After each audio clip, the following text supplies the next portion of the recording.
ব্রিটেনের রাজা তৃতীয় চার্লস এবং রানী ক্যামিলা নিউ ইয়র্কে ব্যস্ত সময় পার করছেন। 4 দিনের এই রাষ্ট্রীয় সফরে তারা একাধিক গুরুত্বপূর্ণ কর্মসূচিতে অংশ নিচ্ছেন, যার মধ্যে রয়েছে 9/11 স্মৃতিসৌধে শ্রদ্ধা নিবেদন, কমিউনিটি কার্যক্রমে অংশগ্রহণ এবং সাংস্কৃতিক অনুষ্ঠানে উপস্থিতি।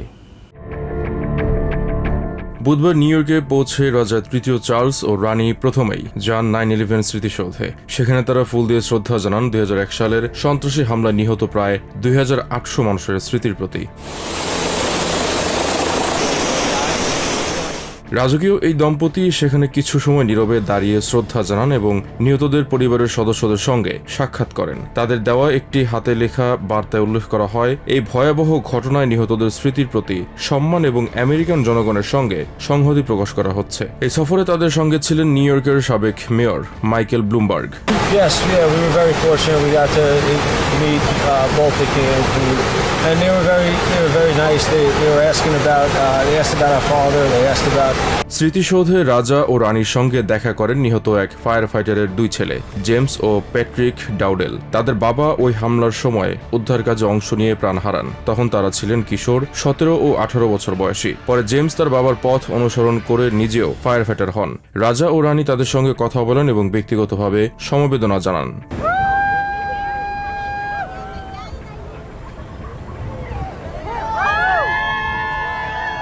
এছাড়া রাজা চার্লস নিউ ইয়র্কের হার্লেম এলাকায় একটি কমিউনিটি সংগঠন হার্লেম গ্রোন পরিদর্শন করেন। সংগঠনটি শহুরে কৃষি এবং তরুণদের শিক্ষা নিয়ে কাজ করে।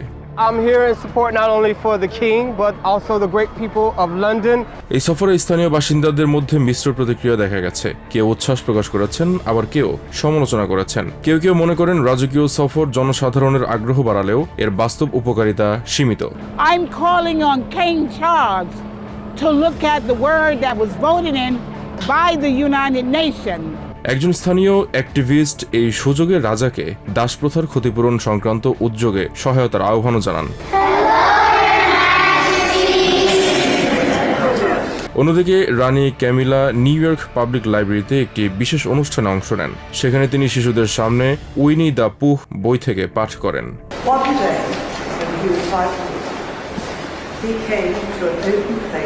এই আয়োজনটি ছিল চরিত্রটির 100 বছর পূর্তি উপলক্ষে এবং রানীর নিজস্ব দাতব্য সংস্থা কুইন্স রিডিং রুম এর উদ্যোগে অনুষ্ঠিত হয়। অনুষ্ঠানে ব্রিটেন ও আমেরিকার সাহিত্য ও সংস্কৃতি জগতের প্রতিনিধিরা উপস্থিত ছিলেন।